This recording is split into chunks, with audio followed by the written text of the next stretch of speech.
Could Pete Alonso's replacement be coming stateside from Japan? On today's show, I'll give you a full breakdown of the international market in free agency.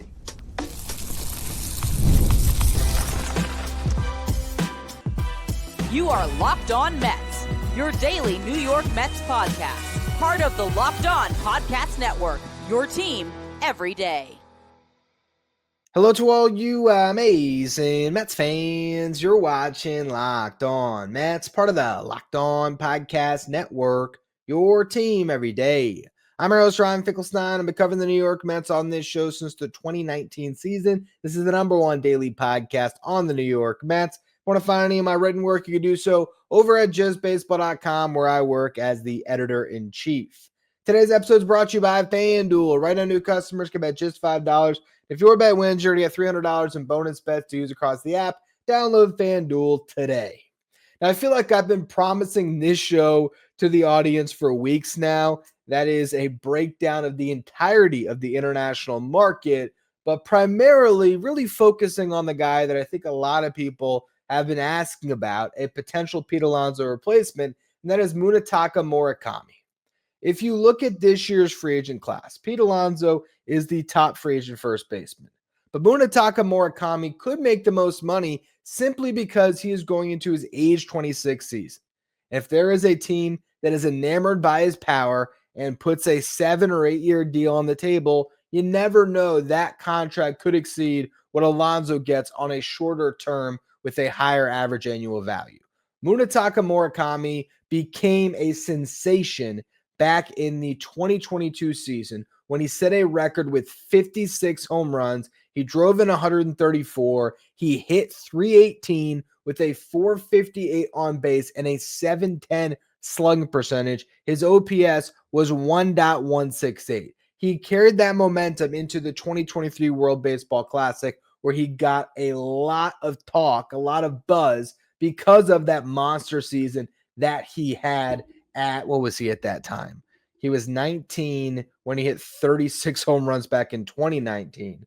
So age 20 season in 2020, age 21. So I guess this follows along with the current year, right? He was 22 for that insane season in 2022. And again, was one of the players that was really talked about as, one of the next stars coming from the NPB during that World Baseball Classic. Didn't have the best tournament, but did come up clutch in the end. Today, walk-off double against Mexico to send Japan to the World Baseball Classic final. And then he hit a game-tying home run early in that final game against Team USA, hitting a homer off of Merrill Kelly in the second inning.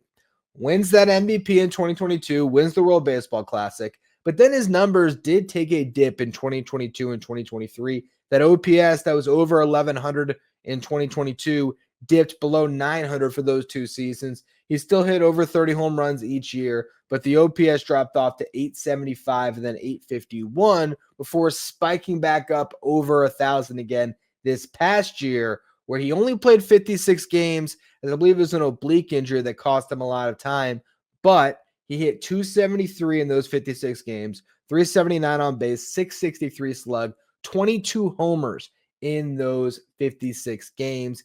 He comes over to the U.S. with 2 Central League MVPs on his resume, 4 All-Star appearances, and he was the Rookie of the Year back in 2019. He also won the Japan Series in 2021, has a couple of gold medals, one for the World Baseball Classic in 23, one for the Summer Olympics in 2020. So a very accomplished player.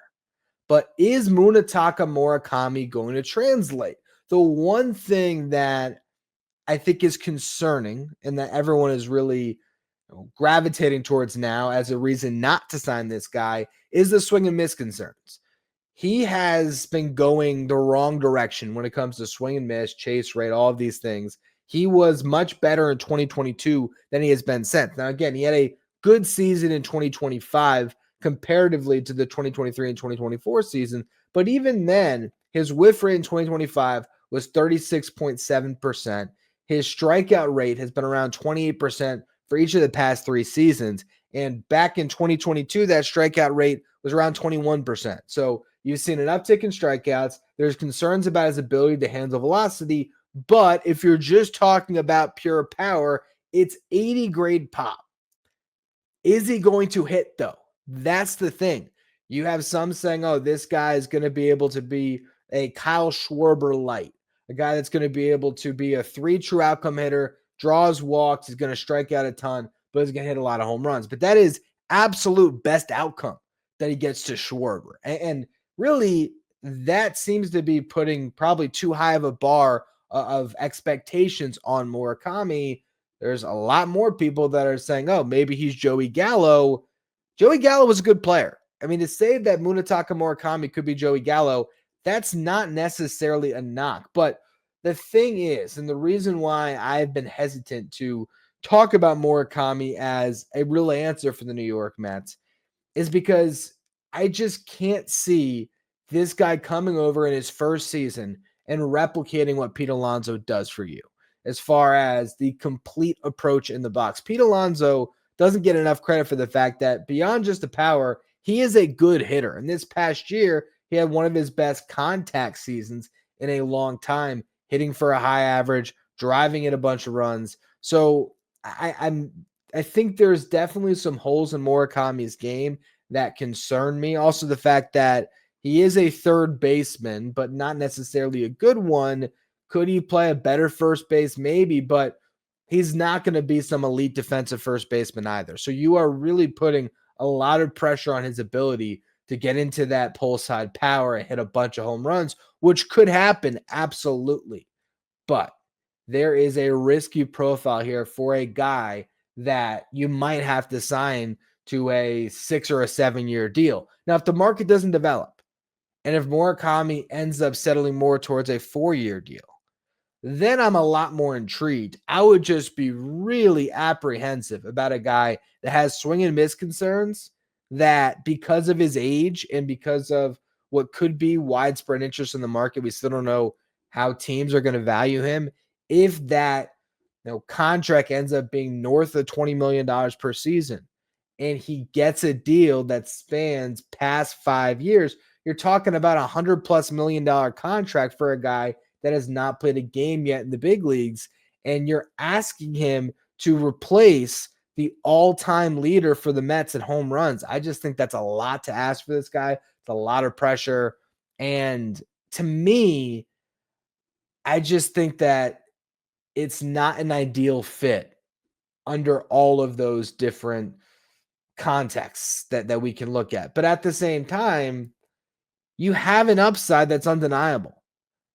And so I don't want to just completely write him off. He's still a very talented player who could come over and be great. I mean, Shohei Ohtani's numbers in the NPB were not anything different than what Murakami has put up. And I mean, I think in some respects, Murakami maybe a little more accomplished as a hitter in the NPB than Ohtani was. But Ohtani was, just a different breed, obviously. And so I don't think that you can expect him to come over and be a superstar right away. Could he end up being a well above average slugger that maybe does flirt with 40 home runs a season for the first couple of years of his big league career, maybe after some adjustment his rookie season? It's possible, but it just doesn't seem like scouts are banking on him hitting that upside. And with that level of risk, I'm a little bit more tepid when it comes to my interest, as you can tell, on Murakami.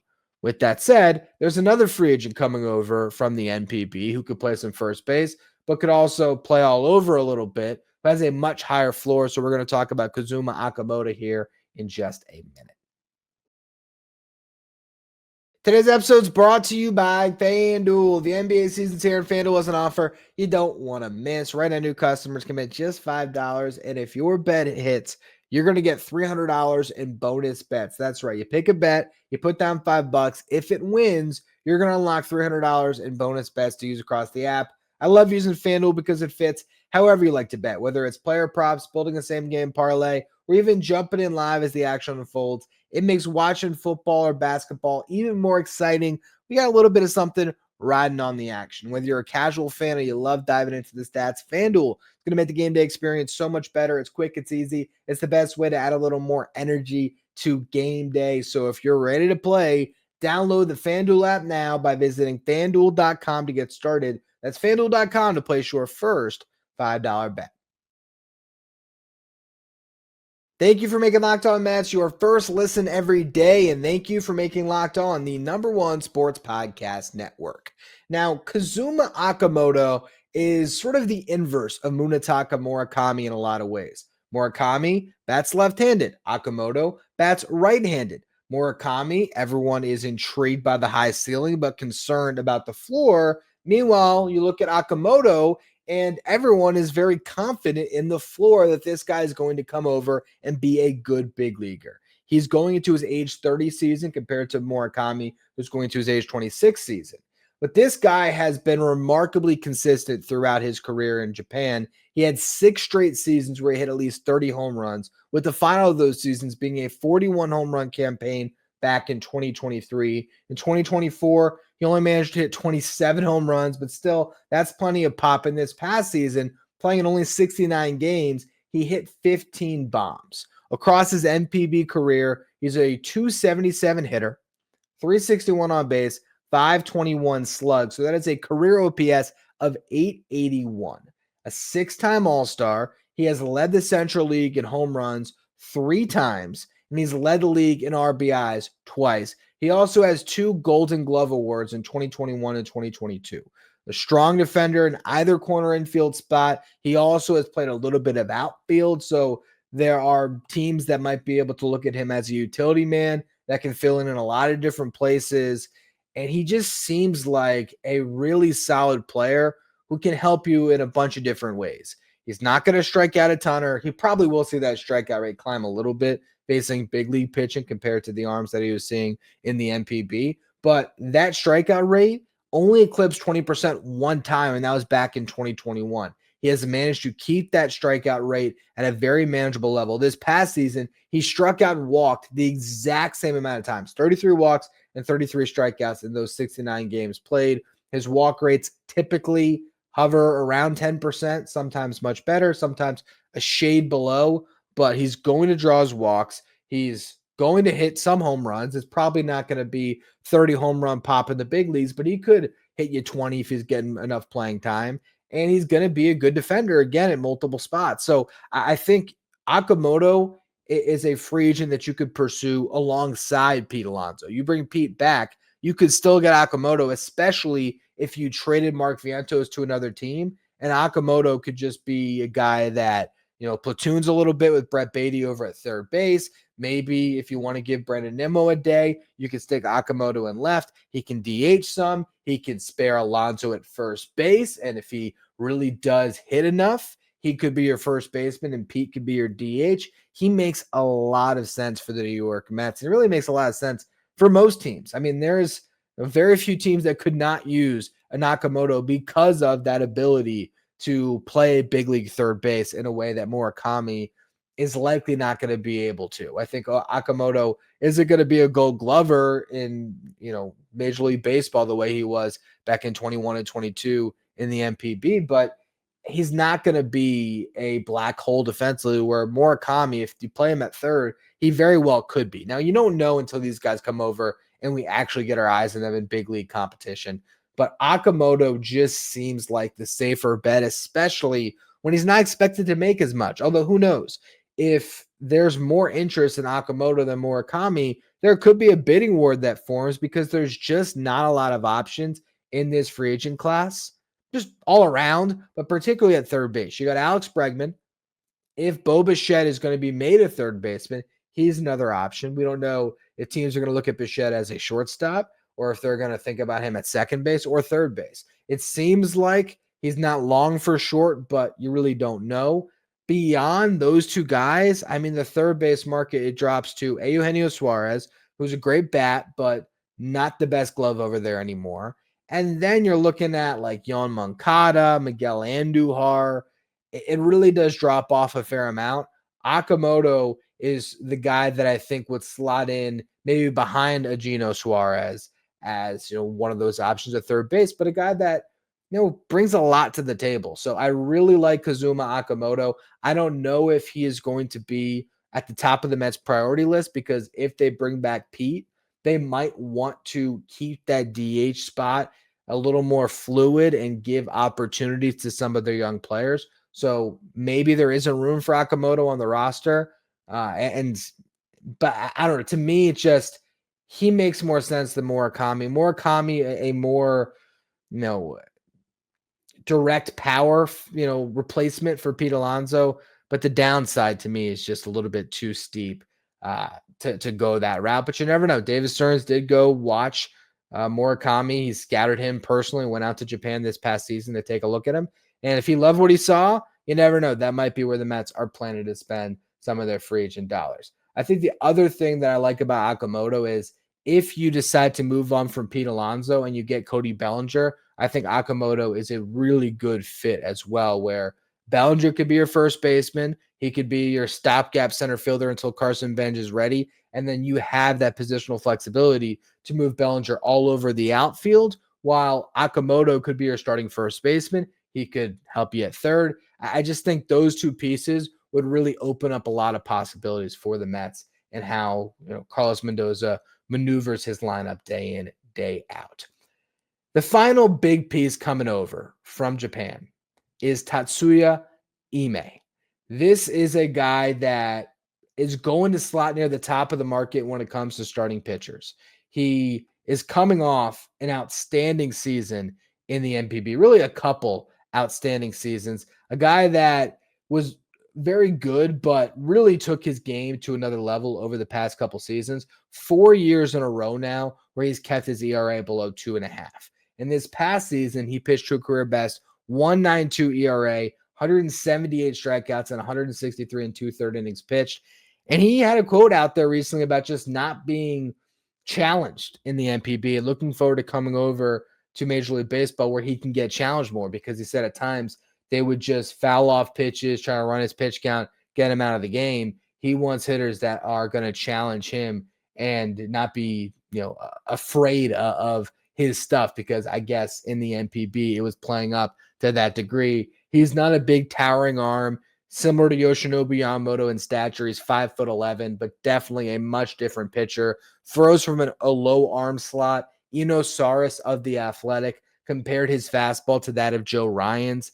Sits 95, can touch 99. He's got a really good slider, like most pitchers that come from Japan, a good splitter. So I think Imai is a really interesting arm. I don't think that you would expect him to come over and be your ace. I think you're more looking at a high-end number 3, maybe a number 2 starter, depending on your rotation. But definitely a guy that has some upside. He's going to his age 28 season, and you never know how these guys are going to translate. He could be outstanding, and he could end up being a steal. I think because he's the one arm that really is going to be a big league starter, there's no question if he's going to translate and be good enough to be part of a big league rotation. And he doesn't have a qualifying offer attached, obviously, when all of the top MLB starters have qualifying offers, basically. I mean, you go down the line, it basically falls off a cliff once you get beyond the QO guys. To then you have Merrill Kelly, who is going to his age 37 season. Not a bad addition. I wouldn't be mad at the Mets signing him, but again, he's definitely a little bit older. And then it's Lucas Giolito. I mean, it really falls off. Yes, you have to pay posting fees and everything else. But if you're trying to preserve your draft capital, signing Tatsuya Imai might be a really good option for the New York Mets. We'll have to wait to see if there's reported interest there. But this is one of the top arms on the market and definitely somebody to keep your eye on. Final segment today. There are still other pitchers coming over that I want to discuss. So we'll go through just a list of a bunch of different guys who are expected to be posted or could be posted this offseason. And then we also got a little bit of Mets news to close the show with. So we'll get to all of that in just a minute.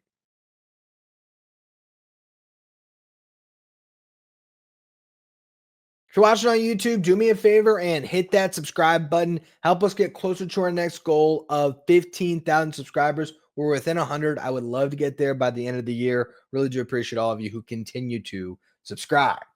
All right, so the next guy on the list has a name that is familiar to Mets fans. I'm talking to my dad personally here because we always had great affection for Hisanori Takahashi. And there is a Takahashi that's expected to be posted. This guy's name is Kona Takahashi, owns a career 3.39 ERA in the NPB, coming off a season where he had a 3.04 ERA and 148 innings pitched. With that said, only struck out 88 batters in those 148 innings. This is not a high upside starter. This is a back end arm who can maybe eat some innings for you. You're thinking more like Tomoyuki Sagano, who pitched with the Orioles this past year. Not necessarily what the Mets need in this class. You have Foster Griffin, who's coming over, a left-handed pitcher. He was a late first-round pick by the Royals back in 2014. He just struggled in his limited appearances in the big leagues, went to the NPB, pitched to a 2.75 ERA in 20 games, signed a 2-year extension, and across 3 years now spent in the NPB, he has a 2.57 ERA, a pitchability lefty, just a guy that theoretically the Mets could target if they were looking at some further big league depth. Maybe you get him on a split contract.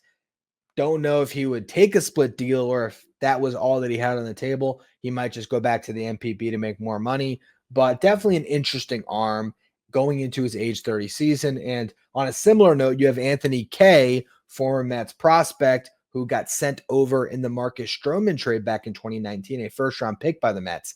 He's now going into his age 31 season, had a really good year in the NPB this past season, pitched to a franchise record for his team out there, the Bay Stars, a 1.74 ERA and 155 innings pitched. He led the league in ground ball rate. So if he can continue to get the ball on the ground a bunch in the big leagues, he's got a chance. So he's another guy that's probably looking for a 1-year deal. I'm sure he's looking for an MLB guarantee. If he gets that, absolutely will sign. If not, who knows if he decides to take another crack at the big leagues or make some more money by continuing to pitch in Japan. Looking at the KBO, the big name to watch is Cody Ponce. Ponce is a 32-year-old who's going into his age 32 season. He was a second-round pick by the Brewers back in 2015, which means David Stearns, I don't know if David Stearns got there that early. I think David Stearns was still with the Astros back in 2015. When did he take over with the Brewers? He took over the Brewers in 2015, but it might have been, September of 2015. So he would not have drafted Ponce, but he probably has plenty of familiarity with them. Eventually ended up getting traded in 2019 exchange for Jordan Lyles, got sent to the Pirates, made his debut with Pittsburgh, actually pitched well in 2020, 3.18 ERA in 17 innings, but then really struggled in 2021, never found his way back to the big leagues. In 2022, he started off pitching in the NPB, had some success, but then struggled. Then he goes to the KBO, and all of a sudden, he has a breakout season in the KBO this past year for the Hanwha Eagles. He had a couple of different records that he set. One, the single game strikeout record broke Hyunjin Ryu's record, struck out 18 batters in one game. Then across the season, he set the record with 252 strikeouts. The previous record was like 226. So he blew that record out of the water for strikeouts in the season. He's 6'6", big guy, has seen an uptick in velocity, which correlates with this great season. Average 95.5 miles per hour on his fastball, was frequently sitting 97, topped out at 98.5 miles per hour. So that fastball has him looking like a big league starting pitcher. He has a kick change, which has a good amount of separation from the fastball. Also has sort of a cutter, maybe it might be a gyro slider that was very effective. So you're looking at a guy that, again, struck out 252 batters in 180 and 2/3 innings pitched and a 1.89 ERA, won their version of the Cy Young Award. He might top what Eric Fetty made a couple of years back. What did Fetty get? Like 15 million over 2 years, something like that. I mean, this is very similar to when Fetty was so dominant in the KBO and came back over. Yes, I mean, you might have to commit a second year to him, which is the one downside, but a lot of upside here. And again, some familiarity with David Stearns. So do wonder if this is a sort of not reclamation project, but definitely a project nonetheless that the Mets look to, grab him and see if he can fill out the back of their rotation. But I got to imagine this guy is going to want a guaranteed chance to start, in which case probably won't come for the Mets. few other names. You got Drew Anderson, also had a big season in the KBO, 2.25 ERA, 245 strikeouts and 171 and a third innings pitched. But similar story to Ponce as far as probably looking for, if he does sign in the big leagues, a guarantee to start. And it's not even as as much of a sure thing that he's even coming over. Like Ponce, I think he's already announced that he's going to try to come back. Anderson, that has not been put out there just yet. You have Sungmun Song, who is a utility infielder from the KBO, really broke out the past 2 seasons. In 2024, he hit 340 with a 409 on base and a 518 slug, hit 19 homers, drove in 104, also stole 21 bases without getting caught. Then this past season, he hit 315, 387 on base, 530 slug, 26 homers, 90 RBIs in 140 games. A third baseman, but he's also played plenty of second, even has some time at first base. So utility infielder, probably not the best fit for the Mets because they have Acuna and Mauricio and all these infielders coming up. But if the Mets cleared out some of their infielders in trades, not a bad guy to look out for. And then last guy I just want to mention is Lewin Diaz. You might remember for his time with the Marlins. I don't even think he's going to come stateside because I think he probably is loving being a star in the KBO, and there's been no reports that he's coming over. But just a shock that Lewin Diaz hit 50 home runs this past year and drove in 158. Both of those marks set KBO single season records. So Lewin Diaz is Barry Bonds of the KBO right now. And if I was him, I'd probably just stay out there instead of coming back to Major League pitching, where he's probably not going to find that same success. That's your overarching look into the international market for free agents. I did an article where I broke down all of these names for just baseball. So I will include that link in the episode description in case you want to read more about these guys or check out their baseball reference pages. But that's what I got on the international market. To close out the show, though, couple of little notes of the day. For one, Edwin Diaz won the Reliever of the Year award again. He said when speaking, I think at the event, that he thinks there's a 50-50 chance he goes back to the Mets. He would love to return, but he doesn't know what the Mets are thinking. So I don't know how much we glean from that. He said he wants to win and he has to take care of his family. So you got to pay him, and he wants to be on a winning team. Presumably that could be the Mets. I would be concerned about the Dodgers getting in, because the Dodgers really put together a good offer for Edwin Diaz, and he wants to win a World Series, and he gets a guarantee that he's their closer, which why wouldn't he? That's a pretty attractive offer for Edwin Diaz. So I'd be a little bit concerned there. The other thing that came out today, different stories. One on Brandon Nimmo is sort of a footnote, and I believe a Joel Sherman story for the Post, where he talked about how the Mets have kicked around the idea of eating down Brandon Nimmo's salary, or how much would they have to eat down his salary to trade him. The problem, Brandon Nimmo has a full no trade clause. So I don't fully buy it, but it just is interesting that that is out there. Also, I think it was a John Heyman report for the New York Post that said the Mets have been fielding inquiries on Jeff McNeil. So there is a chance that one of those guys gets moved. Way more likely than McNeil does in the final year of his deal. He's only owed $17.75 million, $15.75 this season, a $2 million buyout on a club option that matches that salary total next year. So if the Mets ate down that salary, let's just say they took that $15.75 million and they made it a $10 million deal for this season, and the other team still has to cover that buyout, I think you could probably still get a deal done with Jeff McNeil still being owed $12 million for that next team that he moves on to. I think if you look at this market and the lack of options, particularly at second base, where it's Gleyber Torres, who has a qualifying offer attached, and Jorge Polanco, and then it sort of falls off a cliff, I think Jeff McNeil probably could get moved if that's what the Mets decide they want to do. But do they want to eat down the salary to trade McNeil to then just pick up Willie Castro or something like that? Who knows? So it just depends on who else gets moved, the roster construction, but I could see McNeil getting traded. I can't buy into Nimmo getting moved just because I don't know why he would waive that no trade clause. You would have to find an ideal destination for him. I don't know what that destination is. Like, I don't know where the winning team is that Nimmo chooses to go to when he now has every right of getting to finish out his career with the New York Mets. 5 more years on his deal. I can't see him actually getting moved, but it was obviously worth mentioning on the show. Tomorrow, I will have a Saturday edition of Locked On Mets. Of course, if there's any news, we will bump that up and make that the show. But I want to give you my final 10 prospects from my top 20. Made that list, gave you the first 10 on last Saturday's show. So we're going to revisit some prospects 11 through 20 on the Mets top list here. So that should be a fun show. Make sure you tune in. Thank you for making Locked On Mets your first listen every day. Thank you for making Locked On the #1 sports podcast network. If you want to be a Locked On Mets insider and be part of our texting service, you can find a link in the episode description or go to subtext.com/LockedOnMets.